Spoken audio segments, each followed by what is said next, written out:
welcome to another video from Knee Down Comics, my second video. And I was in a bit of a quandary, really, or I am in a quandary, because after I told you in my first video about my Batman Adventures 12, one that I had sent off to CGC from a UK comic shop, it raised a few questions for me about, do I want to do this again? Is it worth it? And really, what's the point? What is the actual reasoning for doing this, for slabbing, to slab or not to slab, essentially, or to have graded or not to have graded? Makes me think of the reasons for doing it. What do we choose to have our books slabbed and graded to, to add value to a book? Do we do it just because we like that book and we just want it to be preserved? Is it just for presentation purposes, and so on? So I've got just kind of a rag bag of different books that I've either got graded, bought graded.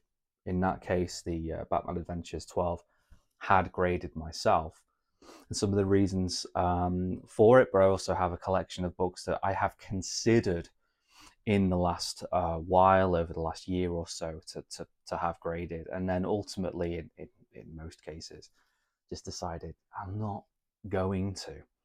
In terms of the ones that I've got CGC'd here, they're CGC'd for different reasons. You got your New Mutants 98. Obviously, if you have that book, it should be graded because it's a good investment, and that's a lot of comic YouTubers are a bit obsessed with investments and so on. Maybe it's the same for Batman Adventures 12, maybe not my 6.5. Check out my other video of how I came across it. It's fairly interesting.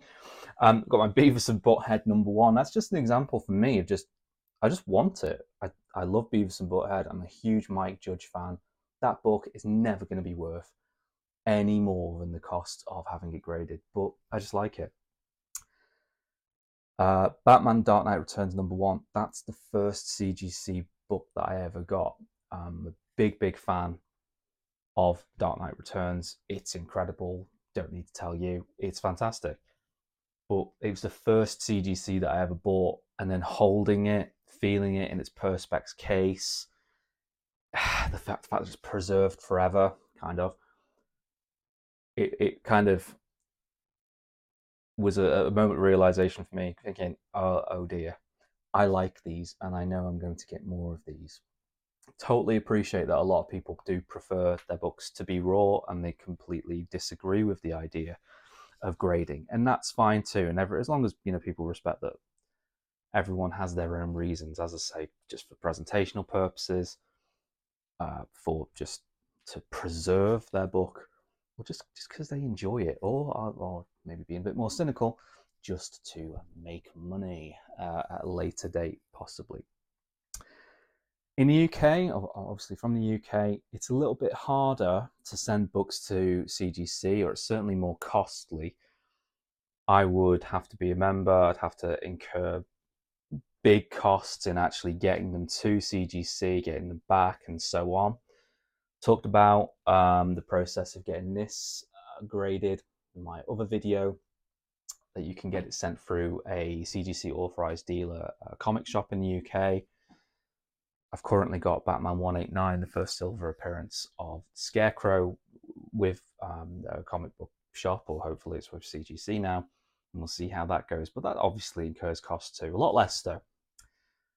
So in the UK especially, I really need to consider, is it worth sending a book? And here's a collection of books I was thinking, maybe I'd love to have these encapsulated and graded.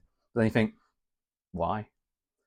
So, for example, here, Evel Knievel. I love Evel Knievel. I've got some of the vintage toys. Looks better on camera than it actually is. Maybe it does, maybe it doesn't. I'd love that graded, and there aren't many on the census. It really does look a lot better on camera than it is in real life. I'd love to have that graded. Why? Because I just like it. But do I want to incur pretty hefty costs to get that sent? I've got here Action Comics 700, not a particularly costly book at all, but it is the rarest of second printing, the kind of like the gold variant or something like that, with the DC Universe label. Is it worth it? It would have to get a 9.8 for it to really be worth it, I suppose, in terms of value or future value. I don't know if I'd get a 9.8. I doubt it. In fact, it wouldn't. We've got, just some nice books here. We've got Crisis on Infinite Earths, and you've got number 1, number 7, number 8. How great would they look in a CGC case? They would look great. Not really. It's Action Comics number 1. This is the 1992 reprint. It's very thin because it only has the Superman story, not the added ones, but it's got 10 cents on it, things like that. It does actually hold some value, possibly because it looks so close to the original without a silly barcode or anything like that. Again, if it was in high grade, it would carry some value. I love my Batman, and I've got some nice 60s Batman. I've got the first Denny O'Neil story here. That again looks a little bit better on camera, not now, as you see. Carries some value. Got the British stamp. I have no problem with the British stamps. Batman 200, not too bad. First, I think, is it the first Silver Age appearance of Penguin? Just great Carmine Infantino cover. Again, worth sending those off or just keep them as they are. What does having those slabbed, what does it add? Does it detract? If it got a worse grade, the spine on the Penguin one's pretty tatty. Does it actually detract value? Is it better to keep it raw? Again, got some other things here. Watchmen, but I've already got it in a CGC 9.2. That's not a 9.2, so what's the point? Nice X-Men. Got the rare 9th print, I think it is, with the crimson writing of The Killing Joke. It's actually really, really tight and tidy as well. But that would be good. But why? I've got 6 first prints of the Dark Knight Returns number 1. I just always pick up. If I see it cheap, I'm getting it, and that's that. I've already got it though, so why? These are ones I'm pretty sure I'm going to, even though they don't really carry much value. I've got 3 copies of Detective Comics 583. It's the first appearance of the ventriloquist. I've got, as I said, I've got 3 copies. One is the newsstand, but I've got one that is absolutely minty. I'm not great at grading, but I can't see any reason why that wouldn't get a very nice 9 something. Look at the spine there. But is it worth sending? What, again, I'm repeating myself, but what is the point of sending that off? Does it add that much value? But then you've got the risk of sending off your book, because what if it doesn't get the grade that you were hoping for?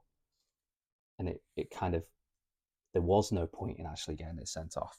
What is the point? Why not just buy it on eBay? And one of the books I was really thinking of getting sent off was definitely this Batman 386, first appearance of the Black Mask, and it's a really, really, really fresh copy. I was a bit concerned about I'm not going to get out the sleeve, but kind of a popped staple. That's going to really detract from the value. Would it even give it a green label too? Imagine that, sending off a book that you think is going to get a 9.6, a 9.4, and then it comes back with a green label, and you've waited nearly a year. I'd be absolutely distraught. And so I saw a good deal on eBay, very good deal on eBay actually, 9.6, and I've got it now. I wanted it in CGC. Why not minimize the risk or remove the risk? I'm not sure. Another one I've considered sending to sort of pair up with New Mutants 98 is the second appearance of Deadpool in X-Force number 2. I think this is a candidate for a 9.8, but even a 9.8 of X-Force number 2, it doesn't carry that much value. About what, $60-$70, even in a 9.8. So what is the point? It's not that great a cover. No one really likes X-Force, but it pairs up quite nicely. But it looks like in the census or in terms of values and stuff like that, it's not a big deal. It's important to have a look at your books really closely. On the outside and on the cover of X-Men #4, this looks great. This looks like, oh, it could be a candidate. Looked inside the pages, not quite. There's a kind of a bend that is in the first few back pages, I should say, of the book. So what point am I making? I think the point I'm trying to make really to conclude is you've got to really consider. And I've looked through all of my raw books lots and lots of times, and sometimes I've said, oh, I'm definitely sending that one, and then another time I've gone, no, I'm not. What really is the point? So you must consider all sorts of things, maybe your reasoning for doing it, the costs incurred, the time that you have to wait to get it done, especially if you're outside of the US. If you've seen any books that I've gone through, just in that sample there on the table, and you think, well, yeah, dude, you've got to send that one, please let me know. That would be great. If there's some of you have an opinion and go, oh, well, definitely not, then that's fine too. Don't criticize the Beavis and Butthead. Just give it love. It's absolutely fantastic.